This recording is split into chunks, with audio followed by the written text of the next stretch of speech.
Woo! We are at our shop. I am excited. It's been a long time happening. Huge ambitions of getting this set up within a few months. Actually, a very fun machine, but very dangerous to use.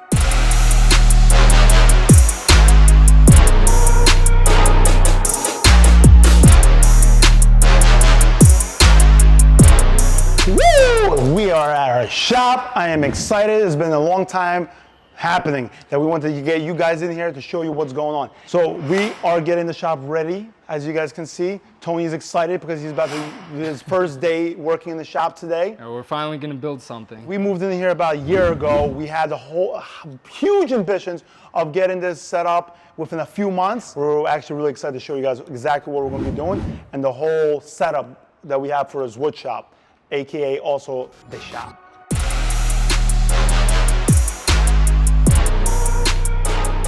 This section of the shop right here is actually very important to us. So first thing we did, once we built out the office, plywood these walls, we got the shelves up. This is going to be where we come in, we could load up our tools, you know, get organized and head out to the job sites. Obviously it's not organized now yeah, at all. It's not organized now. Close. Eventually we will be putting a CNC machine right here, so it is going to take up some space here. More about that later. But for now, it's just going to be kind of our hub to keep our job site tools. As we start walking backwards, you guys see we have some of the machinery starts to pop out. The main important, the most important, the vital organ of this whole operation is this beautiful saw stop machine. This saw stop is a top of the line industrial cabinet saw that we're so happy to get. The reason why we love it so much is because we always dreamed of having it. The reason being is because the function that it has. This function will save fingers. Meaning that if your finger goes next to the blade, that blade goes down. It's a 7.5 horsepower. Well, technically it was a 7.5 horsepower. We had to downgrade it to a 5 horsepower because we ended up not having 3-phase. See how, look how nice, look at this bar. So beautiful. Oh no, I'm stuck. I'm stuck. Oh, it's a magnet. The microphone got me. The biggest thing about this saw that we love, it's a sliding attachment. You put your stock right here and you slide it right across on the 45, 33, 22, whatever angles you want. It slides right over this outfeed table, into this outfeed table, giving you a precise cut. Most people don't know, but to anybody who's a woodworker, a craftsman, you understand that the table saw is the heart and soul of a wood shop. This is your basic table saw. You know, you have your fence, you could rip material down to any size. This is called a cross-cutting sled. So this is an additional attachment that we bought for the table saw just to make our life easier. And you could, you know, square up material. So whether you got cabinet doors or anything you're working on, panels, you can make them nice and square, nice and flush, just make everything nice and smooth. But everything in the wood shop pretty much revolves around having a good table saw setup. So without a good table saw setup, you're not in business. Boom, I'm on top of our miter station, which obviously is not set up, just like the whole shop is not set up. But the point of this miter station is where it's gonna encapsulate, see the big terminology there, our chop saw, miter saw. So this is a big long table where you're gonna cut down your lumber. So you gotta cut it down to size, and then you can take it to the table saw, start doing your magic on there. But this is important to have a very long surface. So any type of long stock, aka material you have, you can just chop it down to size, whatever you need. Another important thing that we're going to do is probably have some kind of shelving on this, something flush, so we have handy hand tools that we need on the spot to make our life easier. Another thing is we're going to actually take out these wheels and put a platform just so it's nice and level, and we can have a solid surface also. We have to make a solid countertop for this too. The reason why you're using these instead of doing the build out ones that you see online is just honestly time efficiency, because time is money, and this is much better of an option just to buy, set up, and go instead of just spending freaking days on top of days to getting something built here. And it's not even going to be as effective. I think this is going to be the best option. We'll let you guys know as we start using it more if it's the most effective option. Because again, a lot of woodworkers use, or wood shops have the cabinets that they make. Maybe they want to make content because of that, I don't know. But long story short, this is why we have these. It's just quick and easy and a lot of storage. So here we decided to build an office. We went with 20 feet by 12 feet. So it's going to be kind of our space to, you know, do our background work, meet with clients, We're gonna outfit it to do podcasts so we could actually sit down in a good environment that's undisturbed and give us the opportunity to actually share more of our thoughts, ideas, progress, and a lot of cool things. And right here, we're gonna have a bait and tackle shop for all our fishing gear. I mean, if you think I'm the fisherman, you're completely wrong. That's this guy right here. This is our starting point down here in Florida. Yeah. And we're only gonna grow from here. It's a big space. We had 10-foot ceilings. Specifically, you went on higher ceilings so you can breathe a little bit, think, so your brain can work a little better, you know? This right here is a molder. We've yet to find out what it does. No, I'm just kidding. It creates trim. It creates different type of profiles of moldings and stuff like that. So anything customized that needs to get ordered, we can produce. If we got to match up old trim, stuff like that, we can do. This machine in particular, I don't think it's going to be our least used machine, I think, at this point. We just got it because we wanted it. Here's one of our machines. It's the molder, but you can also see that this is a Grizzly machine. Grizzly has a crazy amount of products. We love them. They have a great technical support team. They also have parts. Whatever you need, they have for their machines. This machine right here is called a drum sander. So the reason we needed a drum sander is when we're building cabinets or doing cabinet doors or any type of like woodwork, you spend a lot of time sanding. So even though we have all the Festool sanders, a lot of times it's so much easier to just take your product. There's like a conveyor belt on here, so it'll feed the material through the machine, and then it's gonna go through the process of first going with your first grit and then your second choice of grit for the sandpaper, so you have a nice smooth piece that comes out at the end. Right now it's set up at 80 and 120. This is just your rougher grit, and then this is a finer grit, so you have a nice smooth product on the other side. Then we come over to this bad boy. This is our planer, the 24-inch planer.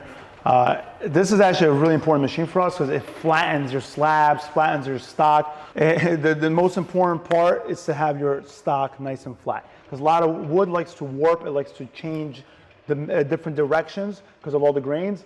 This machine kind of takes all that away, makes it nice and straight. If you actually come over here and look under, you could see all the blades that make all the magic happen. This is our old lady here. I mean, she's not old. She's pretty much as old as the planer and the joiner. But the reason I say she's old is because we kind of cheaped it out and got a cheaper version for a dust extractor, which is a big no-no. We're probably going to upgrade to a nicer, quieter unit, but she gets the job done.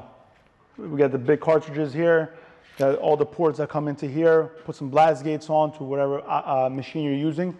You open, close, so all that suction is going through at least 1 or 2 tubes. The point of having a dust collector is to suck all the dust out when you're operating the machine. So when you're usually cutting something, using the plane or joiner, there's a lot of sawdust coming out.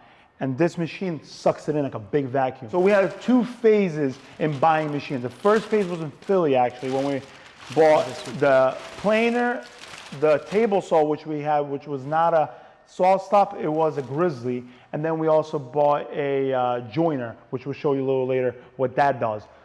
This was part of our new buy, which is the what? The 3 horsepower shaper. So the molder. Yeah. And what else did we buy? And the drum sander. Those are 3 new tools that we bought when we moved to Florida. I would say main thing for this machine, a lot of people are not gonna know what it is, obviously, but what our application is gonna be mainly for things like doors, cabinet doors, actual doors. So this is an amazing machine to build all your parts, to make them all click together like Legos when you construct all your doors. This machine, you can make those hardwood pieces, you know, literally in a few minutes. This guy is our bandsaw. We also got it in Philly. We used it once, I think. There's so many more uses for it. Again, we're trying to migrate into the shop and utilize more of our tools or machinery because, first of all, A, it's fun, and secondly, we just need to start having them produce some money for us because that's what they're made for. This machine in particular, you could cut different types of shapes, radiuses. Really, you could go take the table down, cut really thick materials, cut them down, slice them down. It's pretty much a big jigsaw, if it was smaller terms, that you could do by hand, but this is more of a stationary machine that you could cut your radiuses and slice your material down. Some of the projects we used it for is to create some arches over this beautiful opening that we had. We had to utilize this saw to create that radius and then tuck those LEDs under it. This is called the Joiner. joiner. We don't even know the name of our machines. A little brain stall. So before we get into it, let me show you guys what Leo meant by helical head. So helical head is something that we don't have on the planer, which would be nice, but if you come in here, you could see this is the helical head. So what this is, you have pretty much little razors all lined up, almost in like a helical formation. I guess the way you could, almost like a DNA strand. Yeah. I guess is the way you could look at it. And the reason for that is when it rips through your material, it just makes it so fine to where it's nice and smooth and you don't have rough blade cuts. You could put it against the fence, lay it down flat, and what it actually does is if your material is a little bowed, it's gonna start slicing off that bow and make your material extremely flat. And from there, you could square up your entire material. So whenever you're building something, you have everything that's 100% accurate. This is the first step that you take it through this machine, you take away that bow, and then you put the flat side on the table, on the planer, you put it through, so now you have two sides that are completely leveled and squared out. Actually, a very fun machine, but very dangerous to use. So, and the reason is because you could get so comfortable with all your machines that, you know, a lot of times maybe your little push things are set aside somewhere and you're just not gonna grab it because, again, because you feel comfortable with the machine. But basically you take these, grips your material, slide it on through, set them aside, turn it off, stay safe, wear eye protection. At all times. Just keep it all legit. Big part of the shop is obviously the electrical. That's what feeds the whole machine. We ran another panel to the middle of the shop. Reason being, it's what's going to feed the machines that are inside our working zone, our heart of our operation, which is the table saw, which are going to be also the planer, the joiner, even the sander. I think we're going to have the sander position here. Again, layout of the shop is the most vital part of a smooth operation. So we're still figuring it out. We think we have it like decently planned out.